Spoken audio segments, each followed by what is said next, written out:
I'm Shalon. I am a stand-up comedian, Monique's oldest son. Um, I guess I felt the need to make this video to just provide some context into this false narrative about her praying to the universe in order to reconcile our relationship or whatever the hell it is. I wrote it all down so that way I don't go all over the place and get emotional or anything like that. So I'm gonna talk like I'm reading a script, but it's just gonna help me kind of stay together. But to address the Club Shay interview that she did where she states that she prays to the universe in regards to reconciling our relationship, as I stated, is odd. My mother and I both know that that is a very false narrative, and I would like to free her of having to continue telling that lie. Faith without work is dead, and neither one of us cares to put forth any effort to reconcile with the other. We are separate, as she put it, because she doesn't care to be my mother any more than I care to be her son. Neither one of us has had the desire to reach out to the other in a very long time, and I don't think that either of us anticipates that feeling ever returning. Speaking with my mother directly, in my experience, will either lead to some odd newfound moment of clarity in regards to how she was as my mother, or she retreats back to daddy to move forward with a conversation. And I'm tired of hearing my mother's truths. Newsflash, I'm not sure if people know, but standing in your truth doesn't make you noble. I'm not sure if people are aware of that. But responding this way, I feel as though it allows me to say my piece uninterrupted.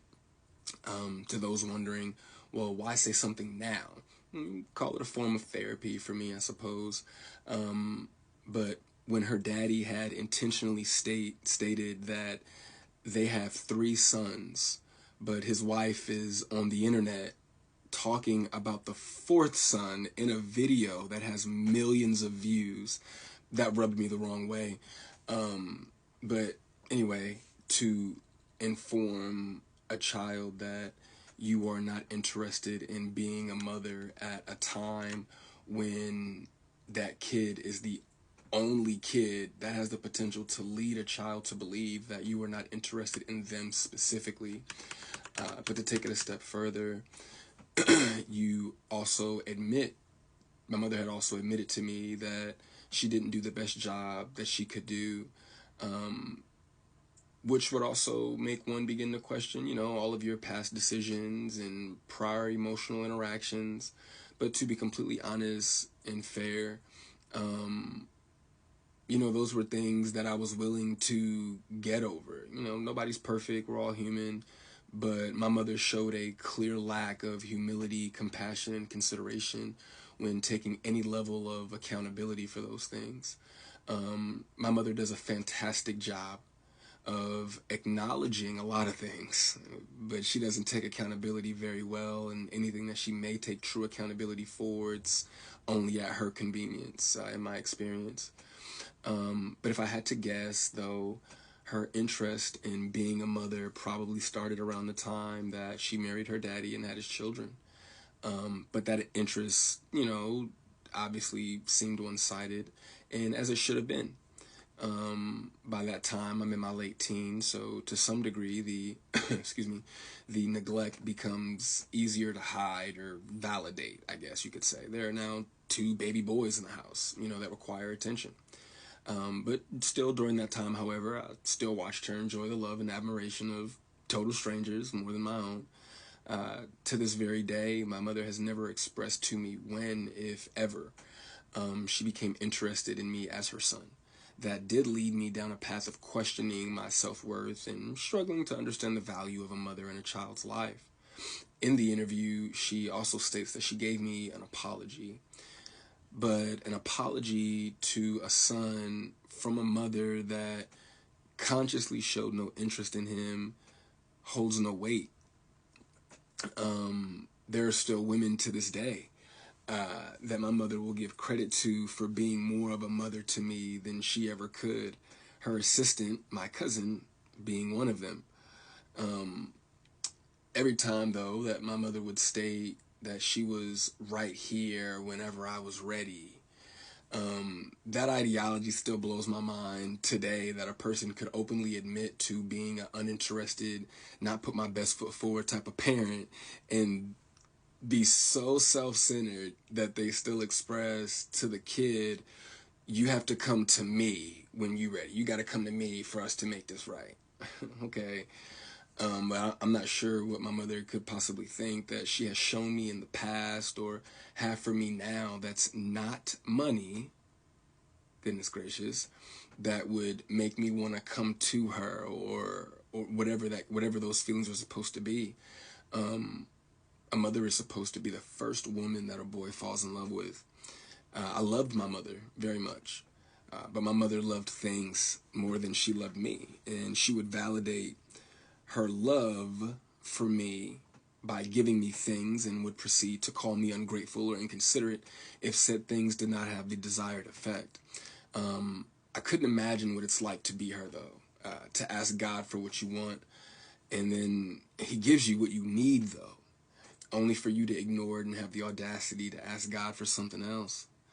And I'm glad I don't. I'm glad I didn't do that. And when he told you no, you went to the universe instead. By no means, though, do I want to give off any type of an impression that I am a victim of anything. It's not the case. As you can see, I'm smiling from ear to ear. I'm alive. I'm happy. I'm a dad. I'm healthy, I think. I drink a lot of water. I'm getting over a cold now. I still have my days just like everybody else. And, there were a few things that she did teach me along the way. I did learn how not to love from my mother. I also learned to make sure that I never lose so much of who I am that I have to validate it through another person. And though I feel as though, in hindsight, I think she did it reluctantly, I do appreciate my mother, for showing me what the top of the mountain looks like. You know what I'm saying? It did give me perspective on what hard work and dedication can get you, but I don't want something like that at the cost of giving up something that I created. I don't want it that bad. And speaking of creations, I genuinely, truly, I really did want my mother to have a relationship with my daughter. I even fought through those intrusive thoughts that were, if she wasn't interested in you, what makes you think she's going to be interested in your kid? But it took my mother no time at all to prove that those intrusive thoughts were correct. But what I can say, good for her, the universe did, bless her with three other sons. Bless her with three other sons. And God willing, I'm sure that one of them, all three of them are adults now. So I'm sure that one of them, God willing, if not all three of them, will make her the grandmother that she wants to be. I still look forward, to that moment for her. But overall, when it comes to the boys, though, I am happy that whenever they do hear me talk, sorry, my phone did something weird, but whenever they hear me talk, they don't know what it is. They can't relate to what it is that I'm saying. My experience with my mother is not their experience with our mother. So my prayer for her and them is that they continue to see her the way that they see her now. I do also want to make sure that I say thank you to my mother for giving me life. Without that moment in time, I wouldn't have had my little one. But outside of that moment, there isn't anything that either of us has to offer the other. In my opinion, it's a waste of God's time and the universe's time for praying for something that you were not willing to put forth any effort to obtain. Putting the work into becoming Monique is more important to my mother than being my mother. And I do not believe that it was never about her being there and waiting for me, but it was supposed to be about me being there and waiting for her. My mother's value had reached such a low point in my life that I no longer found it necessary to either want to wait for her or even go to her. But like I said, man, I'm super grateful that she has the opportunity to do it all over again. I'm happy for her. I hope the Cat Williams tour goes well, but the narrative that she prays for us to reconcile is a false narrative. It's not real, and I'd appreciate it if she stopped saying stuff like that.